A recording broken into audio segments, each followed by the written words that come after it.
What do you think about Charlo calling him out after his fight, saying he wants Triple G? Is that a legitimate fight, or did you need more time for that fight, Abel? What do you think? You know what? Before Saturday, everybody was asking me about the other guy, that FIB, the IBF guy. Yeah. You know? Now he's the flavor of the week now. And if Murata wins next week, they're going to be asking me about Murata. You know, no disrespect to anybody.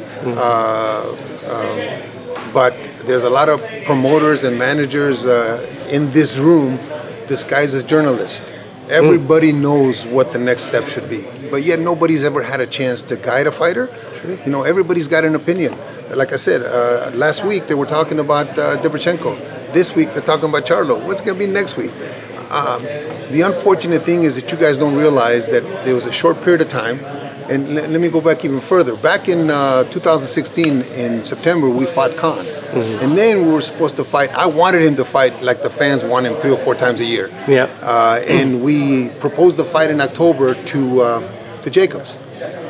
The same people that have Jacobs, manager and trainer, have Derevyanchenko. But yet at that day, they said that their fighter needed 12 weeks to prepare for a fight against Golovkin. How come Derevyanchenko can be ready in 3 weeks?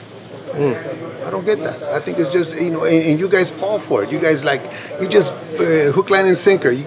And what happens is that, I'll ask you another question. Has that guy been tested? Charlo? No. Derevyanchenko, the guy you guys were pushing 3 weeks ago, 2 weeks ago. He hasn't been tested. He hasn't submitted himself to any kind of test. Yeah. So are we starting again the same thing that fight falls out? The only reason he's fighting on the 5th is because we didn't listen to any of the criticism.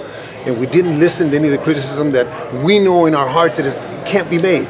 So if it can't be made, why even worry about it? So we went in a direction where a fight can be made for the 5th, for the fans. If Gennady is going to fight 3 or 4 times a year like everybody wants, like you guys keep saying, it's impossible for him to fight the elite fighters 3 or 4 times a year. Impossible. Because there's not that many elite fighters.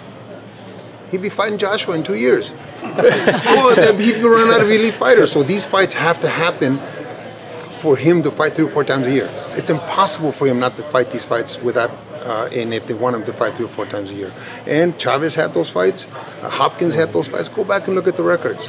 These fights are necessary to give the fans what they are asking for, and that's Gennady in the ring.